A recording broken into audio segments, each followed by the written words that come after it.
Atenção! Começa agora uma teleaula de História do Ensino Médio. Você vai assistir a teleaula de número 47. Bons estudos! Tempo de conflitos. Este é o nome da unidade 6 do curso de História do Telecurso, que se inicia agora. Nestas aulas, veremos o apogeu da Europa burguesa, que através da imposição de uma ordem econômica, política e social, trouxe também muito progresso, arte e beleza para o mundo, no momento chamado de Belle Époque. Entretanto, este mesmo momento carregou o nacionalismo exacerbado e a corrida neocolonial empreendida pelas potências, que acabou resultando na tragédia das guerras mundiais.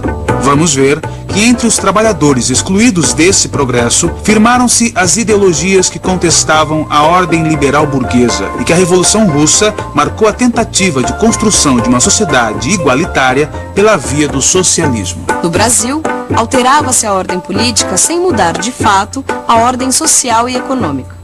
No entanto, os acontecimentos na Europa provocaram reações de parte da intelectualidade brasileira, que buscou nas artes a expressão de uma nova identidade nacional, menos eurocêntrica.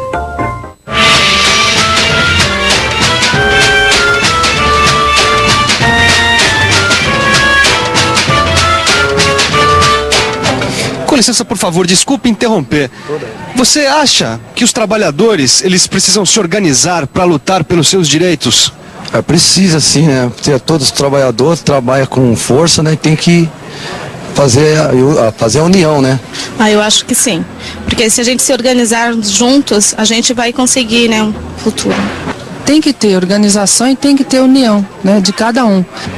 Dá licença, responde uma pergunta. Você acha que os trabalhadores precisam se organizar para lutar pelos seus direitos?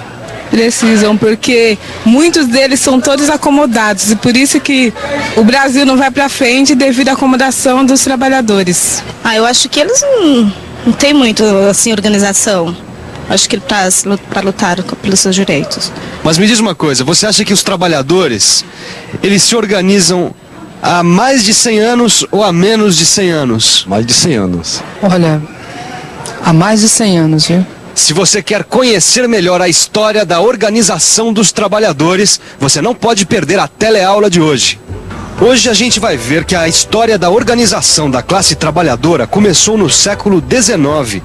A gente vai acompanhar os acontecimentos mais importantes de uma época que ficou marcada pelo domínio da Europa sobre o resto do mundo. Vamos entender por que o movimento operário e as ideias socialistas ganharam força no mesmo momento em que a burguesia europeia consolidava seus valores e seu modo de vida. Se você é trabalhador, você vai ver que a história do século XIX tem muito a ver com a história da sua vida. É só conferir a teleaula que está começando agora.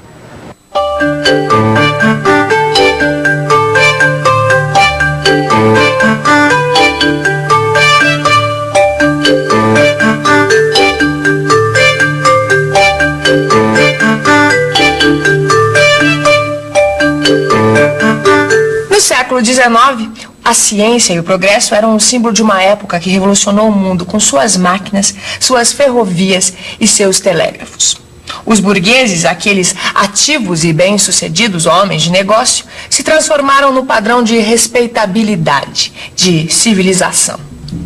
Entre 1890 e 1914, um período que ficou conhecido como Belle Époque, o estilo de vida da burguesia francesa virou um modelo de comportamento imitado pelos burgueses de todo o mundo.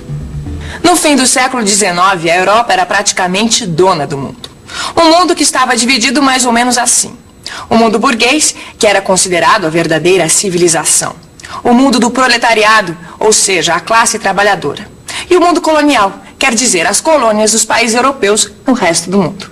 Para os burgueses europeus do século XIX, o mundo parecia perfeito. Do ponto de vista deles, todas as coisas estavam no seu devido lugar. E a paz estava garantida. Uma ilusão que veio por água abaixo logo nos primeiros anos do século XX. Em 1914, estoura a Primeira Guerra Mundial. E a Europa descobre do jeito mais duro que a paz burguesa não passa mesmo de uma ilusão. Pouco tempo depois, as teorias comunistas se tornaram realidade com a Revolução Russa, de 1917. A Revolução Russa aconteceu no século XX, Mas durante todo o século XIX, os trabalhadores lutaram contra as condições de vida que eram resultado da Revolução Industrial. E já no fim do século, os trabalhadores fundaram partidos operários que mudaram a vida dos povos. Mas não vá pensar que os trabalhadores eram completamente unidos. Já naquela época havia muitas diferenças de ideias e de pensamentos dentro dos movimentos de trabalhadores. Mas é claro que nenhuma dessas ideias agradava aos burgueses da época.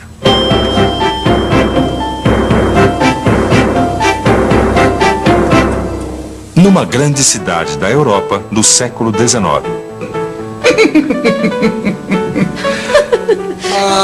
É revoltante, devo dizer. É deveras revoltante. Deveras? Eu digo o mesmo. Mas você sabe a que coisas me refiro? Você sabe? Não. Deveras não sei. Que coisas são essas de que fala você, querido? Coisas revoltantes, deveras. Esses operários querem tanto se organizar e nada se entendem.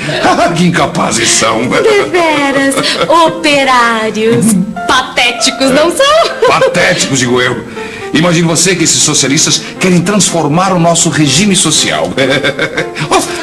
Revoltante. Querem acabar com o capitalismo liberal. Deus Todo-Poderoso é ultrajante! Como querem fazer coisa tão repugnante esses socialistas? Aí, minha cara, que não se entende esses socialistas. Porque há os que são adeptos do chamado socialismo revolucionário. Marxistas também são chamados, porque são seguidores das ideias de um tal de Karl Marx. Pensador perigoso, deveras. Perigoso, disse você? Perigoso, disse, deveras. E por que razão, querido? Bem, pela simples razão de que esses marxistas pregam a luta de classes para implantar a ditadura do proletariado. É ultrajante! Ultrajante, deveras. E digo mais, revoltante. Deveras. E há ainda esses outros socialistas, os que defendem o socialismo democrático. Esses pregam a propriedade coletiva dos meios de produção. Rejeitam, entretanto, a ação revolucionária. Querem tomar o poder pelo voto. Mais civilizados esses socialistas democráticos, digo eu. Civilizados. Imagine ter esse tipo de pessoas no poder. Valha-me Deus. Ai, valha-me Deus, deveras. Deveras. A razão, porém, tem você numa coisa. Esse Marx é realmente o pior. Imagine você que ele quer promover reuniões internacionais de socialistas. É patético. Patético. Isso não vai acontecer nunca. 1864. A primeira Internacional Operária se reúne na cidade de Londres, na Inglaterra.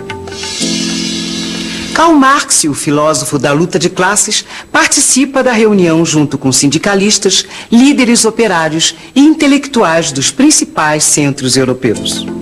1876. A Internacional se dissolve por causa das disputas entre socialistas e anarquistas que pregam a ausência de governo e a luta contra qualquer tipo de organização estatal. 1889. A Segunda Internacional Socialista se reúne na França. Seus membros são, na maioria, socialistas democráticos. 1914. Começa na Europa a Primeira Guerra Mundial. Os socialistas abandonam o internacionalismo e se dedicam a defender seus países na guerra. Os comunistas chamam os socialistas democráticos de traidores do movimento trabalhista. 1919. A Terceira Internacional se reúne após a vitória do Partido Comunista na Rússia. A União Soviética se torna o centro irradiador do comunismo no mundo. 1938. A Quarta Internacional se reúne no México. Seus membros criticam a burocracia da União Soviética. 2 anos depois, a Segunda Guerra interrompe o movimento. Você está vendo que a história da organização dos trabalhadores vem de longe. Desde o século XIX, os trabalhadores se organizam e protestam por melhores condições de trabalho. Mas será que protestar adianta alguma coisa? Você acha que adianta alguma coisa protestar? Acho que protestar não, tem que agir. Tanto protesto que está tendo atualmente aí, não está resolvendo nada. Eu francamente não sei o que dizer a respeito disso. Eu acho que não. Porque às vezes você protesta e não consegue nada que você protesta. Adianta sim, é claro. Que nós, na minha época que eu trabalhei como empregado, eu sempre reivindiquei com o patrão, sindicato junto, nós sempre conseguimos algumas melhorias, você entendeu? Uma coisa é fato. Os protestos dos trabalhadores no século XIX tiveram sucesso a ponto de modificar as leis de vários países da Europa. Na Inglaterra, surgiram as primeiras leis que protegiam e regulavam o trabalho dos menores de idade. A mesma coisa aconteceu na França, onde a jornada de trabalho foi limitada a 11 horas por dia. Os franceses também conseguiram que os trabalhadores estivessem seguros contra acidentes e direitos sociais. Dá só uma olhada aqui no monte de coisas que apareceram nessa época. O desenvolvimento técnico foi tão grande, Gil, que essa época é até chamada de Segunda Revolução Industrial. As indústrias passaram a usar o petróleo como fonte de energia. Ah, pelo jeito foi nessa época então que apareceram os motores a gasolina. Exatamente. E isso revolucionou os transportes. Isso é o quê? Isso aqui é um dínamo, é um gerador de eletricidade que também foi inventado nessa época. Olha só, rapaz, até o avião foi inventado nessa época. É, o avião e muito mais. Olha, o telefone, o rádio, a fotografia, o cinema. Olha, Gil, tem tanta coisa que apareceu no fim do século XIX que não dá nem pra gente falar de tudo. Ô Vicente, já que você tá bem inteirado nessa história, dá mais um exemplo pra mim, vai. Um exemplo que você nem imagina. O leite que a gente bebe, Gil. O leite? Amigo, você toma leite? Tomo sim. E onde é que você consegue o leite? Você tem uma vaca no quintal? Não, compra no mercado, né, o leite, né? Ah, certo. Então quer dizer que o leite que você toma é pasteurizado, certo? Uhum. Exatamente. Muito obrigado. Pois é, a pasteurização é um processo pelo qual passam vários alimentos que a gente consome. Você sabe de onde vem esse nome? O nome pasteurização vem do sobrenome do cientista francês Louis Pasteur. Foi ele que inventou no século XIX o processo que elimina as bactérias de alimentos como o leite que a gente consome nos dias de hoje. Pois é, até nos pequenos detalhes, como por exemplo no caso do leite, a vida que a gente leva hoje tem muito a ver com o estilo de vida que se levava no fim do século XIX e no começo do século XX. No nosso mundo de hoje, as distâncias ficaram menores graças à velocidade dos meios de transporte e aos avanços das telecomunicações. A tecnologia que faz isso ser possível nasceu com as invenções que revolucionaram o mundo no fim do século XIX. Várias dessas invenções são resultados de pesquisas militares estimuladas pelas guerras entre as grandes potências industriais. E até hoje, a indústria da guerra continua sendo uma fonte poderosa de pesquisa e desenvolvimento de novas tecnologias. No século XIX, os homens dominaram as fontes de energia que aceleraram como nunca o progresso e a industrialização. O mesmo progresso que agora coloca o homem diante do desafio de conviver com a devastação e a degradação do meio ambiente. O século XIX foi o século do domínio europeu sobre o resto do mundo. A Europa industrializada enriquecia, e os países que ela colonizava eram submetidos ao controle político e econômico das potências europeias. Hoje, o padrão de vida dessas sociedades industrializadas se distancia cada vez mais dos níveis de miséria e subdesenvolvimento do chamado Terceiro Mundo, o ex-mundo colonial. Muito bem. Agora que você já sabe por que a industrialização do século XIX tem tudo a ver com a situação do mundo de hoje, a gente já pode partir para a nossa revisão. E atenção, se liga aí que é hora da revisão. Na teleaula de hoje, você viu que o século XIX foi uma época marcada pelo domínio da Europa sobre o resto do mundo. Foi nesse período que os valores e o estilo de vida da burguesia europeia se afirmaram como modelos para toda a sociedade. Ao mesmo tempo, o século XIX foi a época em que os trabalhadores começaram a se organizar politicamente, enquanto os socialistas e comunistas propunham um novo modelo de sociedade. Foi também no século XIX que a industrialização transformou a vida no planeta, com invenções que até hoje estão presentes no nosso dia a dia. Agora que a nossa teleaula terminou, você já sabe o que tem que fazer para entender melhor ainda tudo isso que a gente viu hoje. Estudar no seu livro de história. Até a próxima!